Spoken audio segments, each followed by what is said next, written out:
Also, just a note, your camera and your microphone are turned off, so feel free to relax, drink a beer, eat your dinner, etc., without worrying about interrupting the conversation. And if you have questions as the webinar progresses, there are two options. There's the chat and the Q&A. If you have questions, make sure you're dropping them in the Q&A section. That way our support team can answer the questions for you as they come in. And yeah, if you want to kick it off in the chat, just let us know where you're calling in from. And yeah.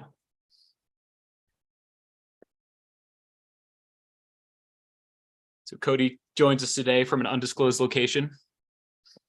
Very fitting though, because I am in my van on the road. The 50 project starts once again, another year. It does. It's kind of, we had the last episode launch today, and it was ironic because I didn't even kind of like it. I had to schedule the launch because I was out in the backcountry working on season 5, year 5 of it. I'm so excited you're in the home stretch, it seems, for the rest of the line. So, and yeah, this season was just excellent, so.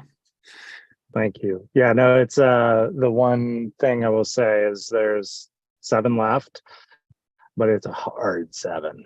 The next 7 are not easy. I would say they're more equivalent to about 20, 21 of the other ones. So we've got some hard ones done, but the hardest are still out there. We're just going to give it just another minute for more people to join. So yeah, if you want to chime in in the chat with where you're calling in from, so we can get a better reading. Nice. You're getting some congrats on a great year. A lot of Colorado folks. Yes.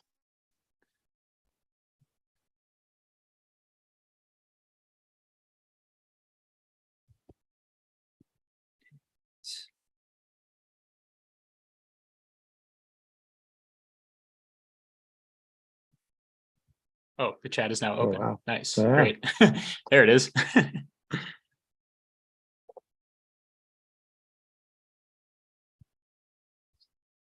All right. I think we have enough people. Yeah, we do. We have people from everywhere. So excited to talk skiing and maps and, 50 project. So we will kick it off. So welcome. Hold on, I'll do that again. Hi, everybody. Thank you for joining our masterclass. This is Mapping the 50, and I'm so happy to be here with Cody Townsend. We'll be showing us around onX Backcountry and the app and how he plans some of his 50 descents. So thank you for joining us, Cody.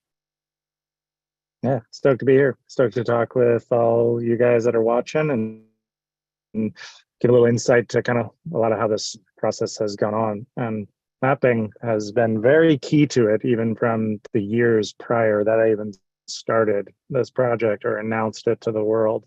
So I kind of think of like how much easier we have it with digital maps these days compared to in the past, and it just it makes it so much more accessible for pretty much everyone. And then, I mean, from experts to beginners, they're just pretty critical tools to backcountry use. Absolutely. So me, my name is Matt Natick. I am a vertical marketing manager on the backcountry team at onX. I have been snowboarding for a very long time. I started at a little mountain in Pennsylvania and just fell in love with it instantly, and have been kind of seeing where my snowboard can take me over the last 20 years. And now I'm out in Colorado trying to ride more backcountry ski lines to explore more of the backcountry out here, and etc. And I'm so happy to be joined today by Cody Townsend, a man who needs no introduction. He is a skier, a father, a meme connoisseur, and the star of the 50 project. So we're so glad to have you today on the call, and really excited to hear about a little bit about how your mind works when you're planning these backcountry adventures. So what's on the docket for today? We're going to start with the history of onX and what we stand for at onX Backcountry. I'm going to go over a little app demo that shows you if you've been in the app for the first time, like what to expect, how to navigate around it. We're going to go into a tour plan, as far as just checking the conditions, organizing a tour plan, and then taking your plan into the field. And then after that, we're going to have a giveaway as well as a Q&A. Yeah, so if you have not yet purchased an onX Backcountry subscription, there is a QR code right here that will give you a 30% off discount for the attendees of this webinar. There's also a 14-day free trial on that link. So if you're just wanting to check us out and see what we have to offer, this is where you can go to get that. This app is for this webinar. It's going to be awesome too if you follow along in the app. So downloading the app and getting in there right now is probably a great idea. So you can learn as we go along. So a little bit about onX and where we came from. So in 2009, onX Hunt was launched. It had a different name back then, but our founder saw a need for maps for hunters to give them dedicated and specific information for what they need to hunt, in particular, like private land boundaries and highly detailed satellite maps, and kind of just creating a tool specific to that user group. In I forget what year it is. So it originally started as a chip that you would plug into a GPS unit, a Garmin device, and it would show that information, like such as the land data, as an overlay on there. And as mobile phones became more powerful, we built a mobile app that had these maps and had all this information and continued to add layers that were very specific to the hunt user. And after a while, we said, we have these awesome maps. What else can we do with these, and what other user groups can we serve? So in 2019, we launched onX Off-Road, and that app is dedicated to the off-roader, the snowmobiler, the dirt biker, and gives them information on where they can ride, what trails they should ride, and how to not get in over your head on certain rides. And then in 2021, onX Backcountry came to the scene with the same idea for the backcountry skier. I know personally, and Cody already touched on it, that there was a huge void in a lot of the other technology that existed, and finding and planning your own backcountry ski routes was very difficult to do. You'd be scraping forums on the internet and listening to your friend. So having a tool such as onX Backcountry that has highly detailed maps, that has a lot of information that's critical to the backcountry skier, is a huge unlock, definitely for me as a backcountry skier as well. So onX Backcountry at a glance. We're a multi-season app. We have a trail and a snow mode as well. So if you've just started to play with this app in the wintertime, the summer has just as robust for the trail audience, with lots of hiking trails, backpacking routes, etc. We have 770,000 trails in the app, and 27,000 trail routes and adventures. And then this year, we also integrated 11 detailed ski guidebooks that we sourced from Beacon Guidebooks, which offer really great backcountry skiing information in Washington and Colorado. All of our maps work offline, and they allow you to navigate and see your current location on those maps. We also offer color-coded public land ownership, so you can see, am I on public land? Am I on private land? Is this BLM or wilderness areas? All that is visible in the app while you're out in the field, so you can know exactly where you are. We also have a ton of customizable map markup tools that allow you to mark locations, drop waypoints, draw lines to see how far two objects are, etc. So you can really make the maps your own. We have slope, angle, and slope aspect layers that are critical for planning backcountry ski tours. We'll go a little bit more into that in a little bit. We have current conditions such as snowtel and weather stations that can help you make decisions based on a very specific area, in regards to like how much snow fell last night and what the current weather is. We've partnered with all the avalanche centers in North America, basically, to integrate avalanche forecasts and to make sure that that information is smacking you in the face and is right at your fingertips at any time when you're planning a ski tour. GPS tracking, so when you're in the field, you can see exactly where you are. And route building. And what makes us different? When people ask me like why onX Backcountry is different, I say it really consolidates a lot of different tools. We try to integrate like everything you need into one app. So, whether that be a 3D map, weather, avalanche forecasts, like putting that all in one place instead of using a variety of apps is the goal here. We also pride ourselves on being fairly intuitive to use, and have been working on our UX to try to make sure that like everything just feels very natural as you're working through it. Content, we're really leaning into highly curated guidebook content and making sure that the information we're providing, especially for backcountry skiing, is vetted, is very professional, and isn't just from somebody that you can't necessarily trust. We also pride ourselves on privacy. We offer just one-on-one sharing. So if you create a backcountry ski line, you build a ski tour, you share that directly with your friends, and you actually have the ability, once you share it, to remove their access from it. And we're also very purpose-driven. We have a very strong commitment to access and stewardship, and we're committed to supporting avalanche centers, avalanche forecasting, avalanche awareness, and research to keep everybody safe in the backcountry. All right, so next we're going to go into our demo. And before we do, I want to give a disclaimer. Cody and I are not area instructors. This is not an area class, and it's not a suitable replacement for taking one. So make sure that as we go through this, any of the information we give, is not just to be followed blindly. And an area education is definitely something you should put on your list if you have not taken one yet. So this is the onX Backcountry on web map. So when I am starting to plan a backcountry ski tour, I generally love to do it on my computer, even versus the phone. So if you boot up onX Backcountry for the first time, this is what you'll see. So a map of North America, this is great. So as you continue to like zoom in, you'll start to see information appear as you're navigating around. And if you're looking at particular areas, you'll start to see more and more trail data start to pop in, different like markers, mountains, etc. And I spend a good amount of time just looking around at these maps and exploring. Because we are talking about backcountry skiing today, I'll show you first. If you're selecting up here, this is your main selector between our two main modes, which is trail mode and snow mode. So in trail mode, that's how you can find your summer activities, your hiking trails, etc. And then we have a handful of layers to help you find the best hiking trail in the summer. So we have an active wildfires layer that lets you know where fires are currently burning. We have a historic wildfires layer that shows where fires have previously burned, and that can let you know that there's downed trees or scorched earth, etc. in these areas.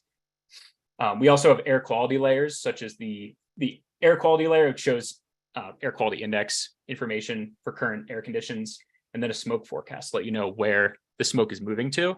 And all of these two layers are unfortunately becoming more and more of a necessity in the West as we have more forest fires. Because we're talking about snow mode, I'll show you how to toggle that over here now. So if you click this button, you'll go into snow mode, and this will change just the general look and feel of your map into a winter theme. So that'll click on like a winter aerial imagery. It'll show the satellite imagery with snow on the ground versus dirt.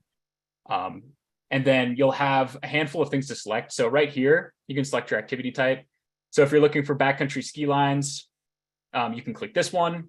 You can also filter by cross-country ski lines or snowshoe routes, or you can leave them all toggled on like I have here. Down here, you can toggle on your avalanche forecast, and you can see that's appeared right here where we're looking at Colorado, and it shows all the different zones in Colorado and the current avalanche danger. And then once you, let's see, I might be a little far out for this. Yeah, if you click on a zone, if you scroll down here, you can actually see a little bit about the avalanche forecast, and we link out to the avalanche center of your choice. And that'll actually open up the full report so you can read it, get the full details on what the avalanche danger is in the area that you're looking at. Going back to our selector, we also have slope angle and slope aspect layers here. So I'm just going to zoom in a little bit so we can see it. Yeah, here we are in Berthoud Pass. If you turn on slope angle, it shows the different shadings, and your key is up here. So you can see the different slope angles and the colors that they correspond with. So in general, the darker it gets, the steeper the terrain is. And then we also have a slope aspect layer. So when you turn this on, it shows you the cardinal facing direction of the slope. that you're looking at. And that's really important once we go into like the avalanche reports and how to interpret those as well. So those are the main different modes when you're in snow mode. And I'm just going to keep going around the horn here. If you have a specific objective or somewhere that you want to look at, like let's just say Loveland Pass, you can navigate this way. You can search for almost anything in that section. You can search for mountain peaks, you can search for rivers, you can search for hiking trails, and etc. So if you're ever trying to just like zoom to a particular area and look for trails in that way, that's a good place to do it. The other section that you can use, especially in snow mode, is this discover section right over here. So when you open this up in the snow mode, it'll actually display to you all of our guidebook integrations from Beacon. So you can see these are the areas that we have. We have Loveland Pass, Berthoud Pass, Rocky Mountain National Park, Cameron Pass, Crested Butte, Buffalo Pass, Silverton, and then we have stuff in Washington, Washington's East Side, Crystal Mountain, Snoqualmie, Mount Baker, Olympic National Park. And then I just will show you quickly what Crested Butte looks like in the app as well. So when you're in here, one of our goals is to really put the current conditions like in front of your face as you're going here. So, in this zone, we're presenting you immediately with like what the avalanche forecast is for your zone. It integrates some of the SNOTEL information as well. So you can see like, has there been any snowfall in the last 24 hours? What's the current snow depth and what the last 24-hour temperature high and low were in that area. And then once you've kind of like picked your zone, you can hover over these and it'll highlight them on the map. They're a little bit small. So maybe if I zoom a little bit more, you can see like conies and a handful of other zones here. I'm looking for a particular one to show that. So if you pick your zone, I'm gonna look for Snodgrass because I like that one. It'll show you a little bit about what these runs look like. It'll offer an up track, which you can see with this dotted line, and then some of the down tracks as well. And you can pick your approaches, your descents, and your exits, and just get the whole picture on its own with this information from Beacon guidebooks. We also offer, if you notice here, I'll go back to the zone. With these different zones, we include this layer right here that says your AITS rating. And AITS is a fairly old concept in Canada, but fairly new in the United States, where it describes the terrain of these zones based on the complexity of the avalanche danger. So it's really interesting. So, you can look at here and just see like, if the avalanche danger is high, I know this probably isn't the most accessible one, but you might want to go to mini golf because it's simple. It has less exposure from above or even on the run and generally lower slope angles, whereas something like one of these ones is more complex, has more danger, and has more complicated decisions you're going to have to make to tour up there safely, especially in higher avalanche danger. Cool. This next section over here is your offline maps. So you can actually, when you're on your computer, like I am now, you want to make sure that your phone actually has the offline maps downloaded to it, but you can queue them up here. So if you were to do this and select your resolution, I'm actually gonna do high resolution. You can actually queue this up, set your parameters, and that way, when you go over to your phone, you can click to download and get that download directly and make sure you have it. And I'll go over offline maps a little bit more later on the presentation. Once you've picked an objective or just somewhere you want to kind of poke around with, there's a handful of tools over here to help you customize your maps. So you can use this tool. This is the route builder, which I'll show a little bit more later, which allows you to, I'll just do over here since there's some trails. It offers your snap to as well as your point draw tools. So if you want to say, hey, we're going to follow this, then we're going to go up this way, it'll actually like snap to a trail. So you don't have to just draw a bunch of lines and even do a loop with it. Awesome. And then once you click, with each click, you can see your elevation profiles and stuff over here. And then if you want to get off that trail, you tap this point draw, and then you can kind of send it wherever you want. You go over here, you get another route, and then you're back in snap to, and you can continue on a trail. So I found this is a fairly new tool, find it very useful to follow trails and then get off the beaten path and then get home. So that is that one. I'll just save it. The other tool we have over here is the line draw. So this is another way you can draw routes, but it also will just give you a very quick like distance between two lines. You can see the total length over here. And then you can change the colors of them too, if you want to color code different stuff. Save that one. This next one's your area shape tool. So this tool right here on the area shape tool allows you to draw like a specific area and get a total, like, you can see the total area that's inside in terms of acreage, and you can see like how many yards or whatever on these different points. I use this feature when I'm closing off backcountry skiing terrain. So a lot of times if I'm like, we're going to stay off this aspect and this bowl, when we get to the top of it might look really appealing, but we are closing it off and we are not riding it. So that's generally when I use that one. You can also add waypoints. Those are over here on the right as well. And once you add a waypoint, you can click and drag them to wherever you want them to go. Just say this lake. You can customize your waypoint. There's a lot of options in here. So you can pick between whatever of these is appropriate for what you're trying to mark. I'm going to pick the Sasquatch because I love it.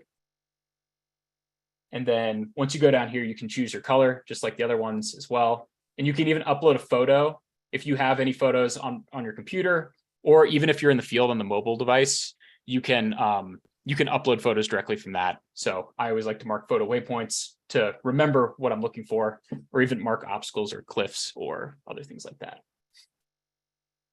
And then as you're building this, all these different features, you can add them to folders as well. So this makes it extremely easy to share. If you build a bunch of these maps and then you put them into folders, you can just do test folder. And then you can organize these. That way they stay neatly organized in all of the markups you will create. And just create a couple of them. And then as you go to share with your friends, you can just send them the link and they can access this directly. Cool. I'll discard that one. The other section down here will showcase, you have your zoom button. If you ever start like getting off your true north facing, if you hit this, it will reorient you back north.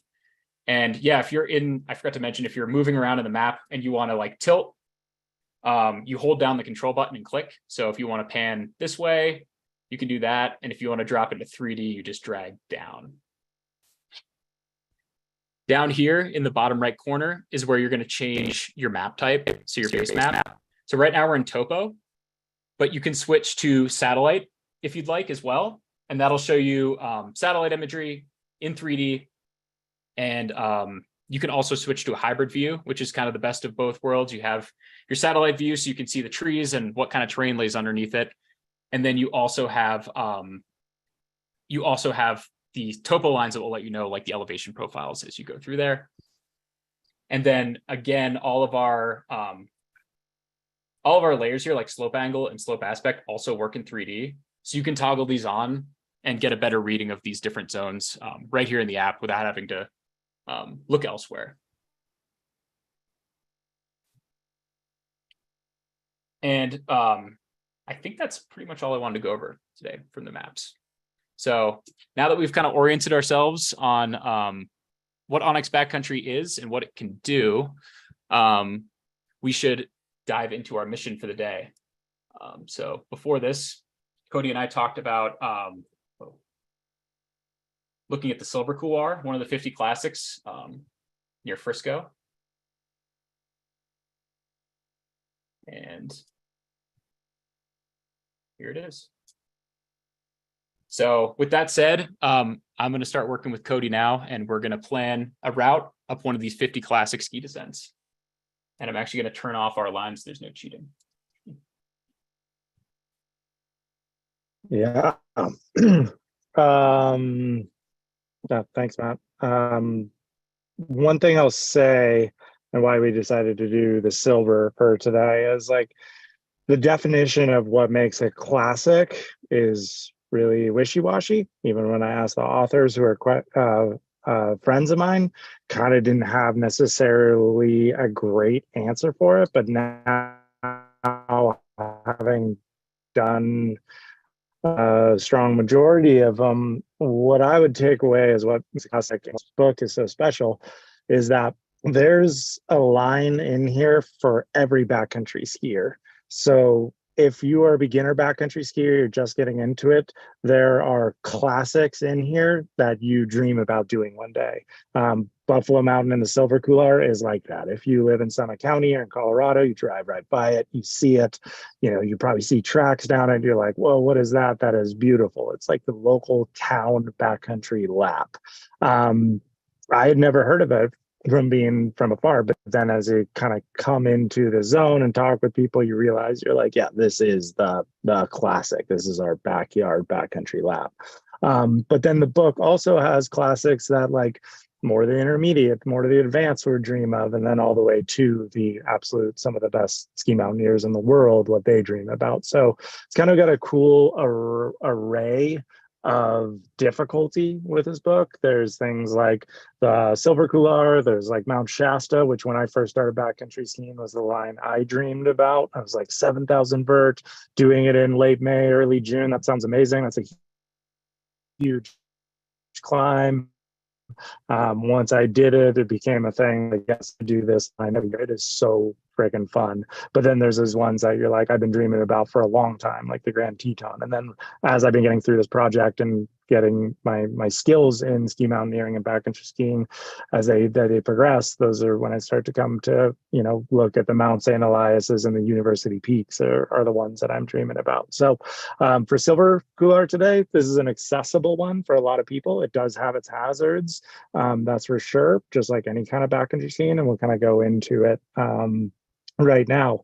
I'll say, so when I started this project, one of the things I did was map out where all these lines were, because I wasn't exactly familiar with the exact location of them. You know, in the book where the Grand Teton is, but you might not know exactly where the Holy Cross is or where Silver Couloir is. So I like literally went into the map and just would drop waypoints on it. Now onX has it all in that link that's in the chat, where you can kind of pretty much go straight to exactly where all these classics are. So originally I did that for myself.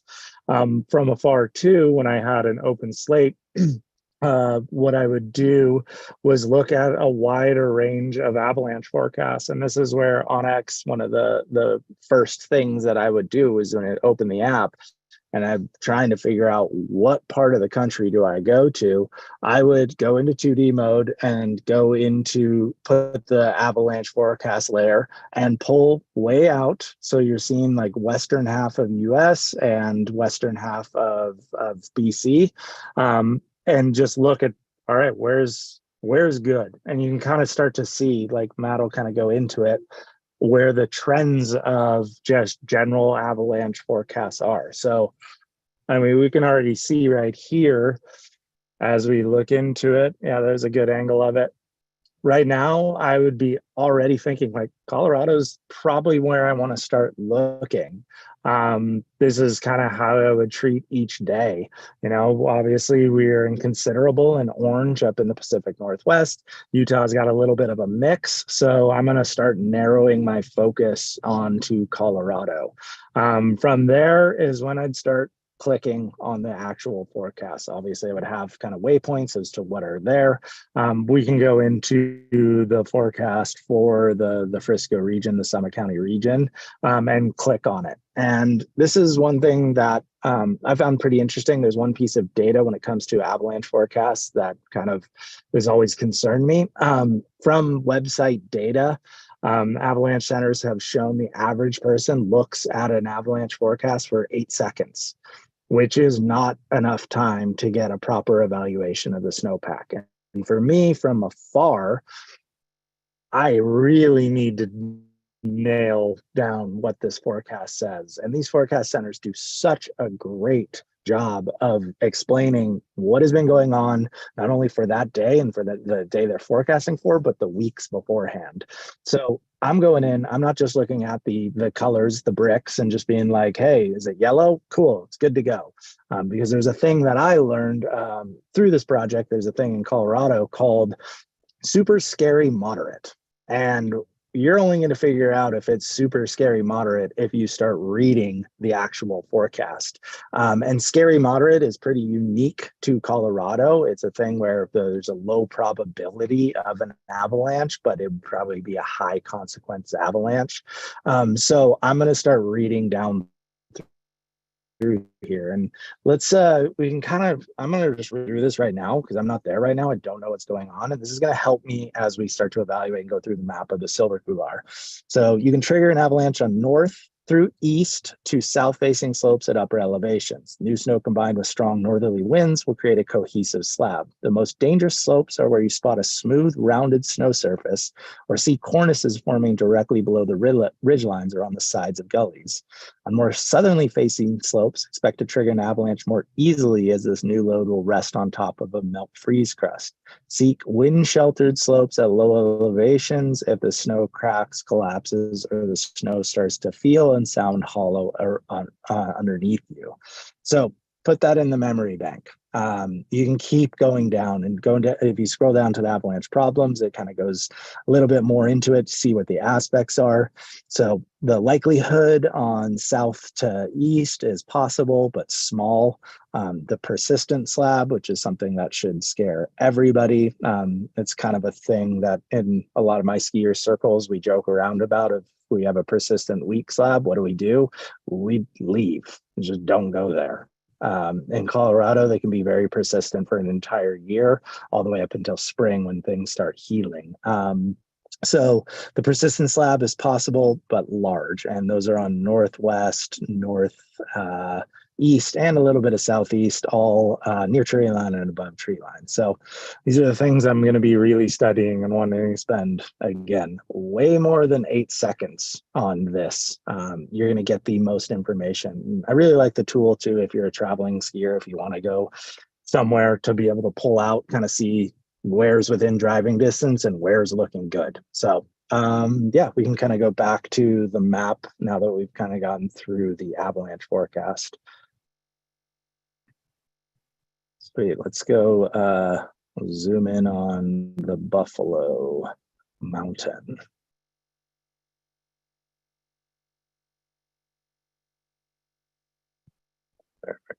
Silverthorn. There it is, a little down to the left of your green circle. There we go. Or blue circle, sorry. So one of the things I like to do actually right off the bat is go to 3D mode. I like to just kind of start to get a look at the mountain in general. So if I'm in 3D mode, gives me just a more visual representation of what I'm going to see there. So I kind of like to just start kind of like looking at the mountain, getting its general features. You can see on Buffalo, very rounded mountain, almost in certain ways volcano-like. You can kind of see what aspects. It almost has 360 degrees of aspects. You can see that this northeast shadowy side, that's going to be much more steep. Where the cursor is right now is the silver couloir, but I don't even necessarily care about that yet. I'm really just trying to get kind of familiar with this terrain, just like visually. I find 3D mapping to be really useful to like understanding and getting a feel for a place before they go there. You know, I don't know about you guys, but for me, like there's a lot less fear with a place when you've been there before. You know, if it's brand new, you've never felt it, it kind of can feel overwhelming. I like to look at a 3D map and start to get to know it. So you're not just coming out there with pure trepidation. You kind of like start to understand what this terrain looks like. You know, you can kind of see here, there's obviously 3 very, very prominent avalanche chutes. You can see below the blue circle, you can see where the tree line, where the trees have been pretty much destroyed by year-to-year avalanches, if not historically large avalanches. That right there is for me knowing like, well, there's a red flag of some sort, and knowing that like the silver couloir itself is an actual avalanche pathway. You can kind of see where the trail is. You're like, well, there's less eroded areas of tree growth, that hint right there shows me there is less propensity for avalanches in that up track. You can see that bowl just to the left of the track. There's obviously some signs of a historic avalanche with the trees being taken out there as well. So that's probably a zone I need to be aware of. So I spend quite a lot of time just in 3D mapping and just kind of like getting a feel for a place. But now we can kind of start to drill down on it. So we can go back to just the 2D, doesn't matter, hybrid or satellite, or And for even those of you topo in the to me and chat, stuff. as I'm panning around here, I'm holding down control and clicking, and then you can kind of like tilt up by pulling up or down. So that's how that magic is happening. Yeah. All right. So 2D. Yeah. And then do you prefer topo, satellite, or hybrid? It doesn't matter. I personally, my favorite's the hybrid. I like having the topographical data on there so that I can see the exact elevations. And then the satellite imagery just kind of like, because it visually connects to just the 3D. But then from there, what I really want to know right off the bat is the aspects. So obviously we can kind of just gauge it, but being like north, we're obviously the orientation of this map right now is north, as we can see down in the circle. But if I turn on the aspect shading, that's really going to give me the most clues to all the subtleties of it. So yeah, well, you can turn on that. And yeah, if you're curious what go. the colors mean, like this is where you can find the key. The compass actually turns into your key there, your legend. Totally. So what we're looking at, if we didn't point it out in particular, the silver couloir kind of comes off just above the blue circle on that round right about there, and then exactly goes down that cursor. So right off the bat, I'm looking at it and going, well, there's quite a bit of east and there's quite a bit of northeast. So thinking about that avalanche forecast, what am I thinking about right now? Well, I'm going to be thinking about obviously the persistent slabs. I also going to think about the up track being like, well, there's east and southeast, and that up track that is marked in there. Okay, we're dealing with another hazard being on the up track. Personally, if there was persistent slab on the up track, I would just not even touch it. I mean, to be honest, I'd probably stay away from this line right now in general. But I'm just starting to kind of get a feel for it. Okay, we're exposed to south and east aspects on the way up, and we're exposed to north and northeast aspects on the way down. Looking at it again, too, it doesn't look like there's any sort of potential to kind of like hide from these aspects while skiing that line. You are kind of in that terrain the entire time. So going back to it again, thinking about the elevation, we are above tree line for a lot of this. We are down to near tree line. That's where that avalanche forecast kind of was centering in on. So we're in the Alpine in general. Again, right now, probably just staying away from this, especially for that person weak slab. But say, northeast is fine and we're only worried about the up track right now, then I'm going to start looking at some other data. So we can go to the slope angle. Why don't we turn on the slope angle?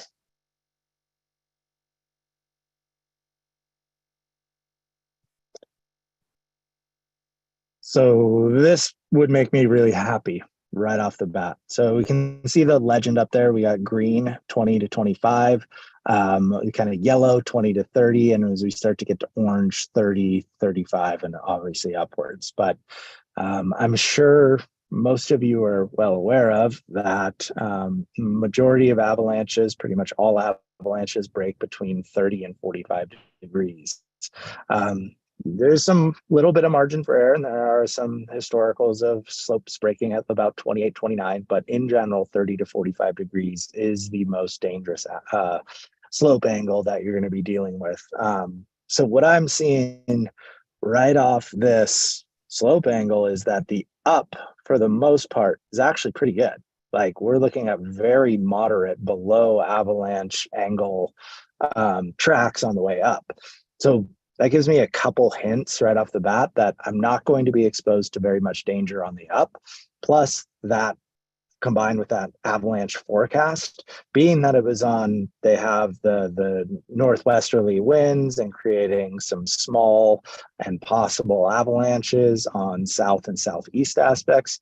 Now I'm combining that with the knowledge that the up track for the silver couloir is actually doesn't have much exposure to angles that could avalanche. So I know that the up track in general would be pretty safe. Obviously, we can see those three little red lines that are through there. I would look at that and think like, okay, there is some potential danger on the way up. Maybe I'll be able to navigate it, but I know that if I am going up and I'm getting to that zone, that this is where I might have to pay attention or I might have to turn around. So in general, I know like, hey, despite the avalanche forecast, I at least probably could get up to the top of Buffalo Mountain and ski back down the up track and be totally fine. So I could go up to it, maybe look over the edge of the silver couloir itself, go give it a scout. If I don't feel it, I have a safe way out of there. So again, kind of thinking quite often about plan A's, plan B's, and plan C's. And what I see in this line is not much exposure on the way up, which is the most time you're going to be spending in this area in avalanche terrain. And there's a potential way to get back down very easily and not be exposed to that same avalanche forecast. So right off the bat, this is how I'm kind of approaching the lines that I'm doing and trying to find my routes on the way up. You know, although there is a trail in there, this is one of the things I think is really essential to backcountry travel, and it's a lot different than summer travel, is that we have the freedom to go wherever we want. And following an exact trail can be actually really dangerous. When you're in the backcountry, you need to have your head on a swivel and be open to interpretation. If we were to lay my track up here, I doubt it would be on that. Maybe down low it would be because it was just like kind of the more popular trail. But is that, so that's mine. So we can Yeah. see, yeah, we kind of even stayed out of a majority of even those red spots by kind of skirting around right on that ridge line you almost see. So being like blindly following trails in the backcountry is a recipe for disaster. And we've had, you know, one of the things that Matt talked about of getting into backcountry skiing, what I was really stoked was I was there from the beginning and before they even launched and was able to give a lot of input. And this has been not a debate, just a talking point we talk a lot about is the whether we put actual trails in there for winter travel. And it's kind of something that we don't necessarily always want to do because you can get people blindly following their phone and following it, their map. And in the summer, that can be a little bit more useful because you're on an actual trail. In the winter, we want to have the freedom to go where we want, to adapt to the snow conditions and the weather conditions we're seeing, and even just the up track conditions. Sometimes you get on a skin track and it's so slick that you're not going to be able to stay on it. So might as well go set your own one. So what I would say is, although there's a trail there, I would be very suggesting that you don't follow the trail in winter travel. That's like general guideline, in my opinion. I think I saw this and was just like, yeah, we'll go somewhere near there. That's the zone we're going to go up in. But I don't think about a trail. I think more about the zone. So, yeah, I mean, that's kind of the brief way that I was exploring a lot of these lines. And, you know, we covered what I've been just talking for like 15 minutes. If you guys watched my bonus video on how to map the 50, I spend hours with this. I mean, for a traverse, many hours over many days. But when I'm going into a line like the Silver Couloir, which is still straightforward, I'm spending quite a lot of time in the map, dorking around, exploring as much as I can, sometimes finding other stuff like, ooh, what about this line? This line looks cool. And just really trying to get a feel for this area before I step foot in it. Yeah, like we have a little bit of time, like do we want to build like just a mini route plan with like some of the tools in onX to get Yeah. people more familiar with it?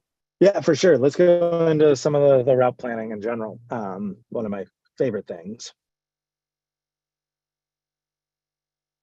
Sweet. Yeah, so every good adventure starts in the parking lot, right? Yep, yep. Finding the parking can always be pretty tough, and that's actually one thing we've talked about with onX a lot. Is like marking trailheads is, I think, really key and really helpful for a lot of people.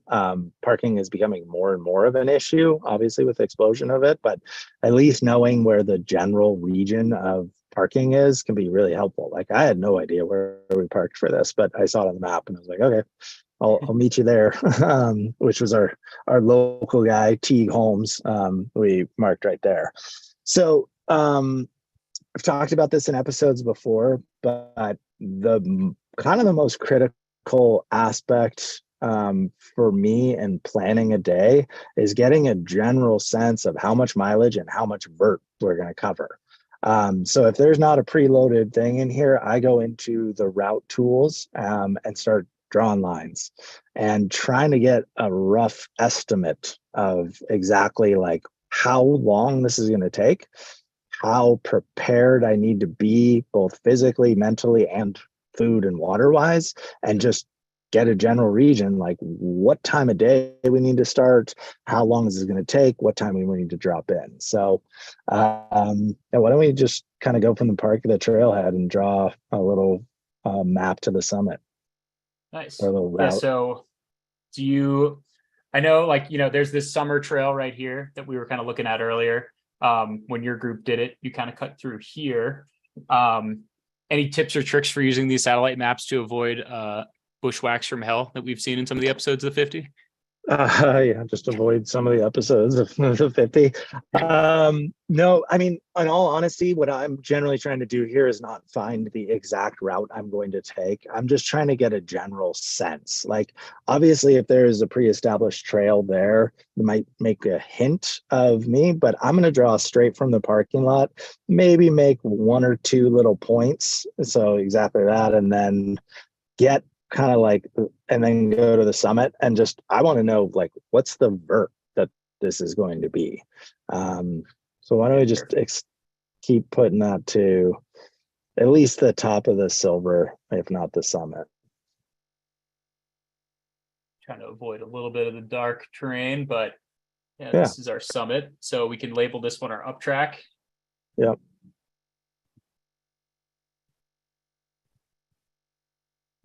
Spelled it wrong. Sweet. And again, like you can color code these as you're building them. You can change your style if you prefer dashes or whatever. You can make notes in here. And then what I'm gonna do here is add it to a folder. So I'm actually gonna create a new one. Called it silver. Spelled it wrong too, but that's okay. Silver. And it's added. So now as we're building this, we'll have this set up and we'll be able to organize it. Yep. So right there, this is when I'm first getting a general sense of what it is. So 1.7 miles, 2,700 vert up. What I also like to see too is that like kind of consistent up. Is there a long flat to get there? That's what elevation kind of meter is really nice. Looks pretty mellow, and then majority of the up is like halfway through. 2,700 vert. Everyone that's a backcountry skier should start to time their ups, start to know how much vertical feet they can cover in an hour. So I see some friends here from Tahoe. If you go ski Jake's, know that it is 2,200 vert, whether that's you're doing your research from before, or whether that's you go and do it one day and you track yourself and you know it's 2,200.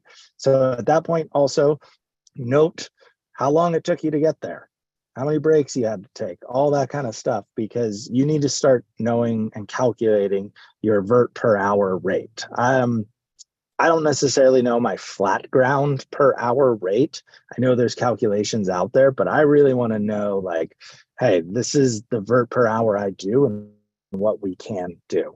For the 50, we always go 1,000 feet per hour. We are generally kind of on the slower side because we are filming and that always slows up the process. So for me, let's say this line, I want to ski at 9 a.m. I know that 2,700, let's give it 3 hours. Let's leave it 6 a.m. That's just in general, rough estimate of how we're going to calculate things out. I know if I was going up here with some friends, I would probably do it in 22,000 feet per hour. Would probably get up there hour and a half. So knowing your rate per hour and vertical rate per hour, I think is like one of the most important kind of tools. There's tracking watches out there that can do that like literally show you it. Or again, I learned it before pretty much doing anything by just knowing like, oh, Jake's 2,200 feet. I can get up there in an hour and a half. All right. That's kind of, if I'm cranking, that's my good rate. No, too, if you're like, what if I do 5,000 feet? How much do I slow down? What if I do 10,000 feet? How long is that going to take me? Because you're going to start going to have some diminishing returns. So knowing your vert per hour, using this tool to kind of map it out and get a rough estimate. I don't care about every little detail, every little up and down. I just want to know, like, we got 2,700 vert. That means it's going to take us 2.5 to 3 hours. Okay, let's go into the next thing and let's turn off some of the slope shading, let's say. Let's just kind of go back to the hybrid topo or just topo. Actually, this is what we're going to do. I find waypoints for parking lots to be one of the things I use the most.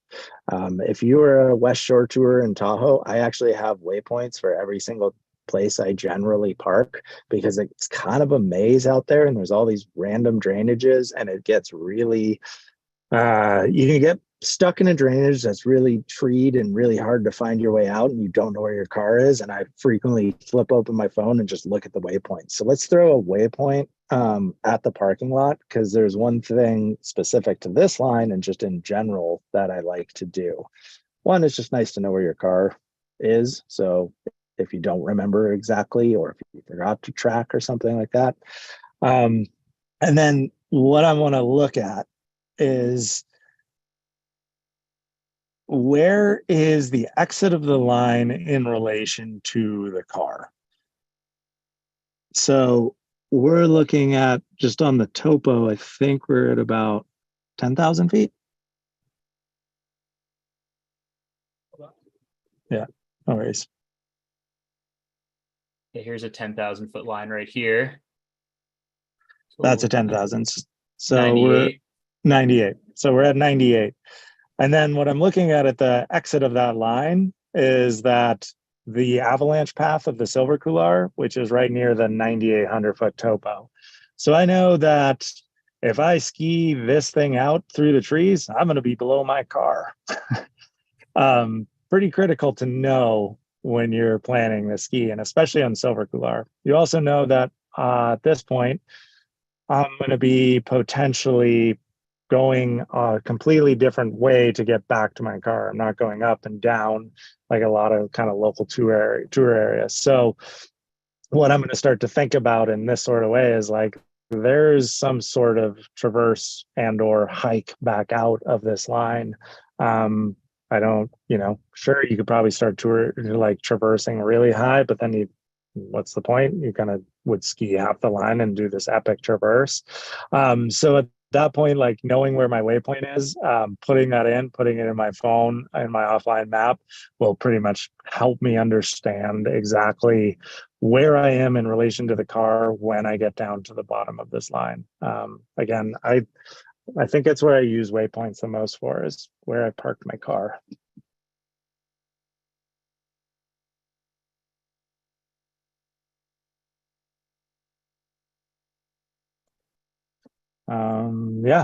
Those are, I'm trying to think what else. I mean, we can go through the line itself. Visually, from my side, I look at that line being the top of the silver couloir, and then just like, oh, it's pretty obvious. That's the obvious ski line. I know that's not necessarily obvious to everyone's eyes, but just comes through experience. I always laugh because my mom will see a photo of a very prominent line, and I show her, I'm like, yeah, this is the line we're gonna go. And she's like, where is it? I'm like, it's that obvious one. And she's like, well, I don't see it. And so we all have different levels of what's obvious. For me, it's pretty obvious, but for others, it might not be. So kind of want to like, uh, I would use the route planning thing just to, again, get the tool just to know exactly what the descent is. You can use that, or you just look at this is why I like the hybrid topo, because I can just kind of look at like, oh, we're going to ski from 9,800 feet, 12,000 feet, know that that's kind of the vert. But we can double check it too. Yeah, the line tool can help with that as well. If you do like silver couloir, spell it right, yeah. And then you click to draw. So if you just were curious too about how much vert from the top to bottom, that you can do this as well. Mark a different color even, put it in our folder. And once you save, we can get that validation, how long and how much vertical loss there is. Yep, 2,400 vert. The other thing I will say is, one thing that could be useful for a lot of people too is an entrance to this car. So having been there, but like one of the things I said in the very beginning when I was looking at the 3D rendering, this is not an obvious drop-in point. It is very rounded mountain. It is very kind of has a lot of rollovers, and you can kind of see that in the 3D route mapping that like, we're not just going to the summit and dropping in off the summit. This is obviously a little short of the summit. If we were to end up short of this line, we could end up being in some pretty crappy terrain or into another complete zone that we didn't want to get into. So this is where having the route or having a waypoint to the exact drop-in point be really helpful to navigating to it, because I specifically remember going up there and being kind of like, is that it? That's it. And it takes you a quick moment. Having it preloaded on your map is pretty easy to do. Let's see, where do we want to go to next? Where do we want to go to next, Matt? Should we just do a mini skin out so we can just figure out how many miles it's going to take us to get us back to the car? And then, yeah, then we can just go into route sharing and kind of like what to do before you get in the field here. Totally. So I'm just going to say from like here, yeah, we'll do it just a straight line back to the car. So this is another like key part for me, and like keeping in mind too, like you're going to be tired when you're done with this, but you're not out of the woods yet, right? So like knowing how far you have to go to the car, how much vert, I just like including that in my own tour plans, because then you have a little bit of an idea. So you can see that climb that we were talking about. This might not be the exact route, but you know, from the bottom of this couloir up to the parking lot, there's going to be a skin out. You're going to have to transition if you're a slow slip boarder like myself. And awesome. And what I find too, what's the question our significant others or partners always ask us when we're going out there? How long are you going to be? When you're in new terrain, you have no idea. So planning this out, having knowledge that like, hey, it's going to take a couple hours to get up to the top, probably take 30, 45 minutes ski down, probably going to take an hour to get out of there. Got 300 vert, it's kind of traversy, so you can start to answer that question. Probably one of the most important questions you can answer in your own life. Yeah, that's one that I still struggle with for sure. Oh, me too. Still very much struggle with it. I don't know. Maybe we'll do another lap. Yeah. Awesome. Well, Cody, thanks for giving us a little bit of behind the scenes with the 50 and a little bit of like what your thought process is to going and planning these lines. Yeah. So the next thing I want to go over is just like, all right, we built this plan. What do we do now? So the first thing is we have this tour plan. We've been painstakingly and putting this into our folders. So in this section right here, there's our my content. So all the stuff that we built with the tools right over on this side is now neatly organized in my misspelled folder for the silver couloir. And also like everything you build in your onX thing, you can see it all here. So there's all content. Here's all of my waypoints. Here's all the tracks. Here's all the area tools. Here's all the lines. And then here's all of the route builder.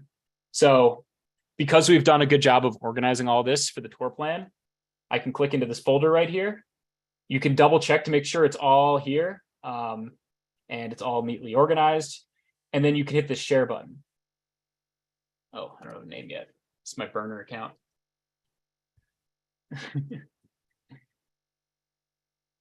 So now that you have a share, now that you have this, you can create this link right here.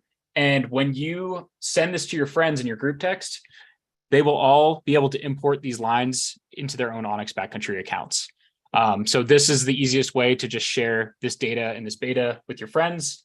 And if you are trying to share with people who don't use onX, we have an option for that too. So if you are in, let's just look at one of these particular items here. Let's see this one. I'll just say I want to share the uptrack with somebody. You hit the share button. Why am I missing it? Oh, hold on. I did it wrong. So yeah, let's say I want to share one of these uptracks. You can actually look at them all here, and then you can export. So we can actually select everything visible in the screen, select all, and then, sorry, I'm fumbling. Sorry, one thing. Yeah, so each of these lines, you hit edit, export, and then you can select a KML or a GPX file. So if you want to share this with people who are using other apps, you can do it that way. And then in the same thing, if you want to import content, that's where you find that down here. You go to my content, and then my content, and then up here you'll see your import. So you actually click this, and then you can click and drag any KML or GPX file into the onX Backcountry app and share it that way. Cool. So the next thing I'm going to do, just give me 1 second to get it pulled up here, is show you what to do on your phone to get ready for the backcountry. There's a handful of things you really want to make sure you are doing. I'm going to share my phone. Oh, did I share my screen again? Hold on. Technical difficulties.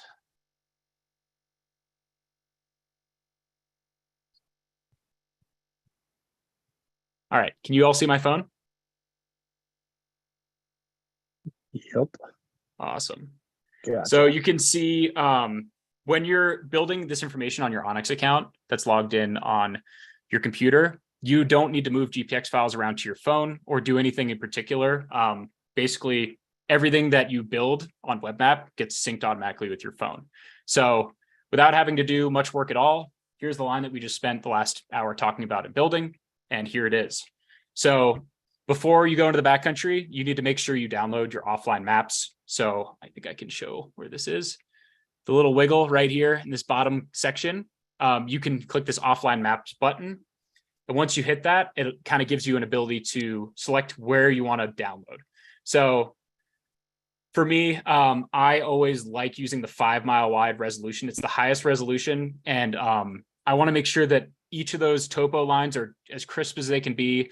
All the satellite imagery is crisp, and that I have everything I need while I'm out in the field to help me execute on this and make decisions while I'm in the backcountry.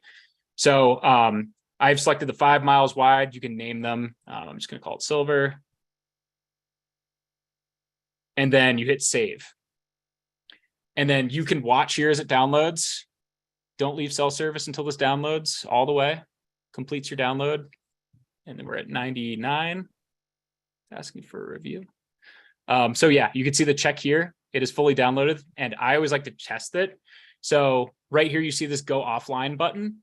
When you hit this, this basically starts your phone using your onX Backcountry account as if it doesn't have cell phone service. So when you get in here, you can actually test and see, like, am I getting the detail that I need? I'm going to just turn off the slope angle shading. To just give a better idea of, like, am I getting the detail I need? Is this all downloaded so I can use this in the field? And when you download offline maps, all of our layers work, all of our lines are there. So you can switch between your satellite view, your hybrid, your topo, And then you can also turn on your slope angle, your slope aspect, and all that other stuff too. So like while you're in the field with this downloaded, you can get these crisp overlays and you can actually use these in the field to navigate. So with that concludes our demo and walkthrough of the onX Backcountry app in the 50. And I'm going to go kick over Don't to a forget to couple more. download your offline maps. That's like, it's the best part of it. And I will say, I actually do a 5 mile, and then depending on the terrain I'm in, we'll do a 10 mile as well.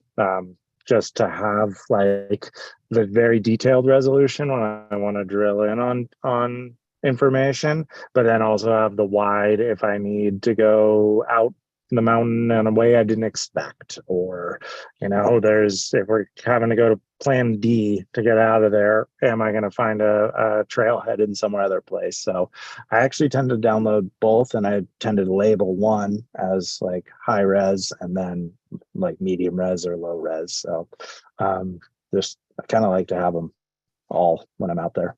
And again, and the one thing too is I go through and I'll have them, and then you go delete them so they don't take up a ton of space on your phone. If like this zone is, I have it for my general touring zones, but like a lot of the 50 ones I've now deleted off there because I don't need it right now. But if I go back there, then I'll re-download it. Yeah, absolutely. That's a good tip. I also will do tiling sometimes. So if you're doing like a 10-mile hike, download the 5-mile one and then like move it over a little bit and then download the next patch and just kind of tile it out so you have the whole coverage. Awesome. Well, just one more time on this landing page right here, everyone who's attended and participated in this webinar, this is a 30% off promo to the onX Backcountry Premium membership. There's also a trial in there if you have yet to try us.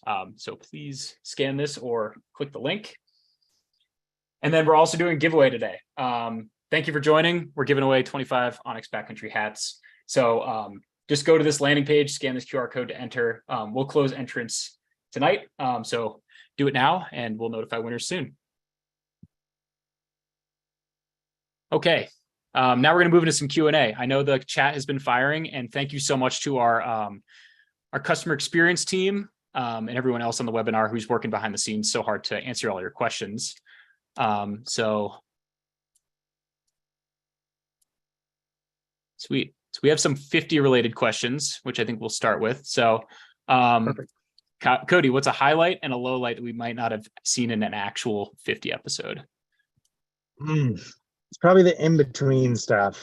The lowlights tend to be driving for 12 to 16 hours to get to a new spot, and then maybe not even attempting it because the weather turned in some sort of way, and those don't kind of make the episode because I generally try to make like something very watchable and not just like my whole life on TV or something like that. But that would probably be the kind of stuff that kind of drags on a bit. All the editing work while from the road, all the computer work that we're doing, sitting at this very spot in my van. Highlights, they probably all made it in there. I'm not going to leave a highlight out of the project. Granted, the highlights of the project in general are just more kind of unspoken. I think one of the coolest things that happened with this was year one of the project. As I started to do it, I just started getting reached out by so many people from different areas, whether they were avalanche forecasters, guides, or local people that knew their zones very well, just being like, hey, if you need to know when this zone is in, let me know. And, like the amount of community support that started with this was like pretty mind-blowing.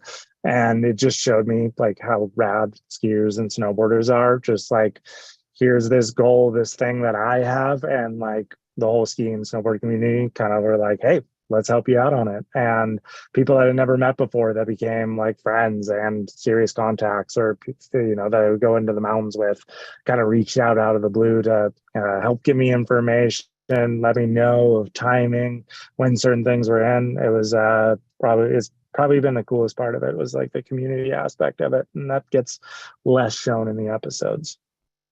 That's so awesome. And I know like as you've continued through the years of this project, like, you've built your own community, your own following, and everyone's cheering you on. So it's really cool when you see that in the real world. I have another question about phone battery and backups. So yeah, I won't even, I'll say, like, do you use paper maps for backup? And what are your contingency plans for when your phone doesn't work in the backcountry? So I've only used paper maps once, and that was on the Bugsy Rogers Traverse. And because we were planning to be out there for 8 to 10 days and had one battery backup and one solar panel. So we couldn't have that much charging capability. And that was kind of if shit goes completely sideways, then we've got the paper maps for backup. And we kind of looked at them occasionally, but didn't really actually have to use them on day-to-day tours, even like 2-day tours. I don't bring paper maps out there. The great thing is you can put your iPhone into airplane mode, which you should always do when you're in the backcountry, just for beacon interference. And you can even turn it off and turn it back on, but just in airplane mode, phones last for quite a long time. You got to be cognizant of keeping it closer to your body in a warmer spot.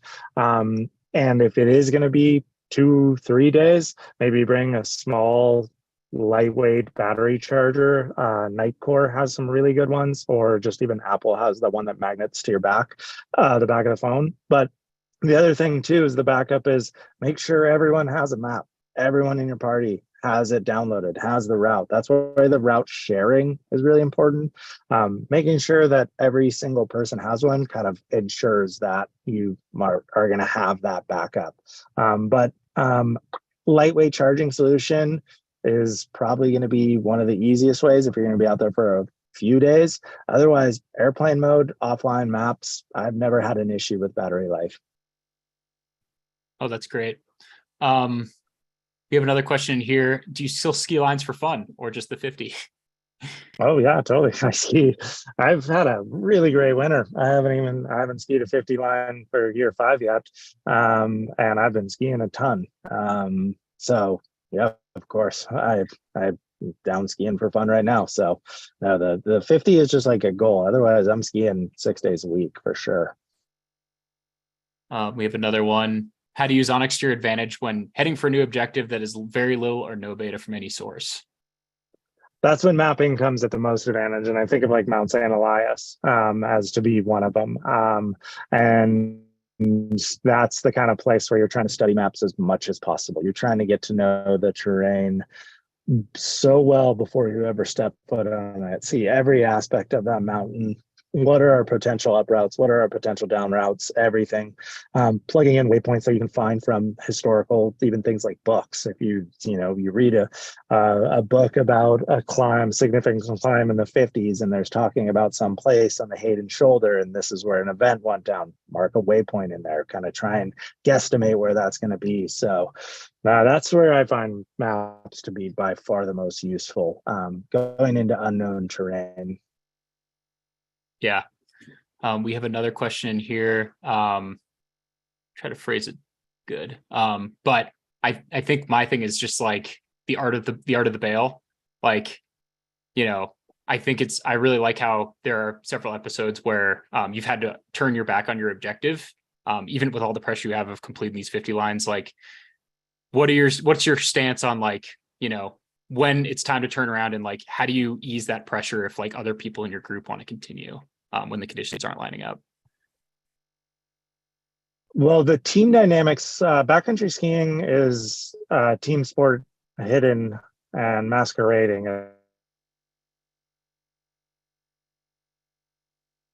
Your team is everything, and your partners are everything. What I do before I even go to the backcountry, and especially like a line of consequence or significance, is really evaluating who your team is, that we're all going to have the same mindset.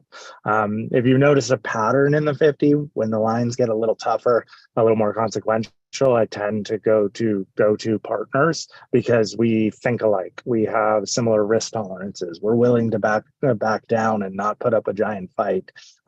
Those kind of things are really, really important to selecting partners.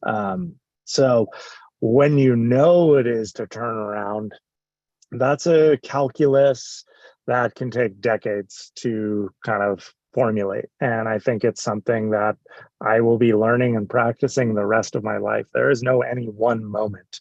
A lot of people ask me like, oh, how do I get into ski mountaineering? And I don't know exactly what ski mountaineering is compared to backcountry skiing, where that line is, but often people think of it as like bigger lines. Lines are using ice axes and crampons and whatnot, and ropes. To me, the technical side of ski mountaineering is really easy to learn. I mean, you can learn how to use an ice axe, how to use crampons, and how to tie some knots on your rope in a day, and you're good, and you'll be fine for the rest of your life.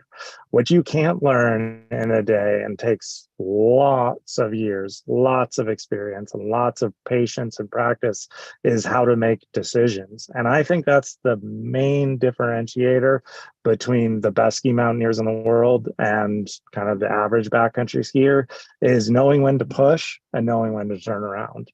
That can be life and death decision right there. And for me, quite often when I'm turning around is when there's just too many questions. I often say like it takes 100 yeses to continue and 1 no to turn around. And if I start to have question marks, then I'll just err on the side of turning around. If I kind of hemming and hawing because of certain reasons, certain observations, then it's time to turn around.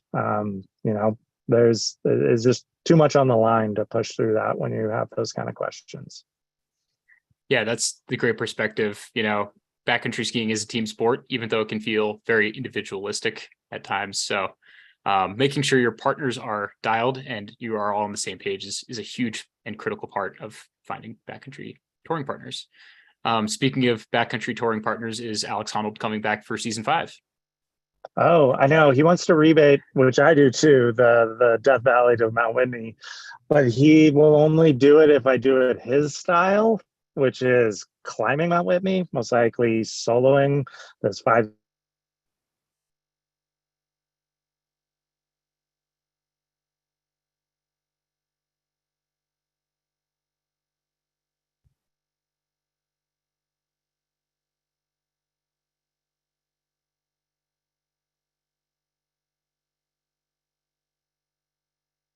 Did we lose Cody?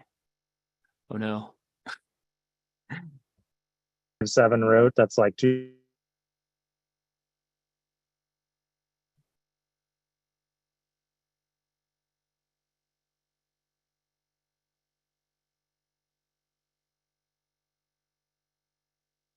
Give him a moment, see if he gets back.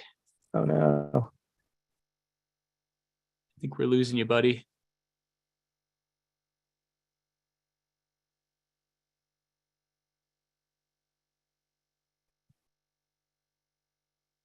Oh no. I can hear you now. He might be back. I can see you guys. Sweet. Yeah, I can hear you now. Okay. Alex Honnold. Oh yeah. We want to rebate it. Let's put it that way. Okay. I want to. Sweet. I learned from it. I'm not a desert expert. I'm a mountain expert. Learned from that.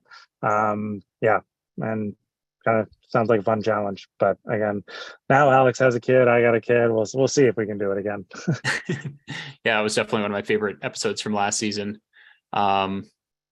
Sweet. Yeah, I think now is a good time as any to wrap it up.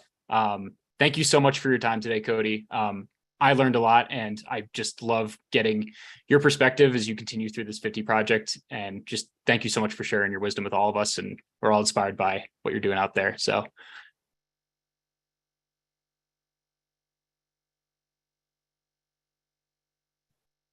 we may have lost him again.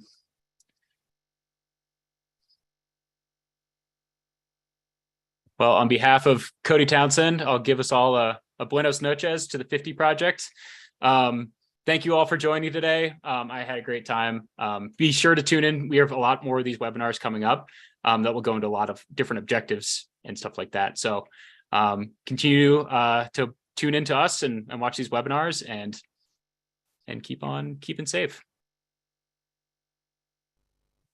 All right, see ya. Bye, Cody. Bye.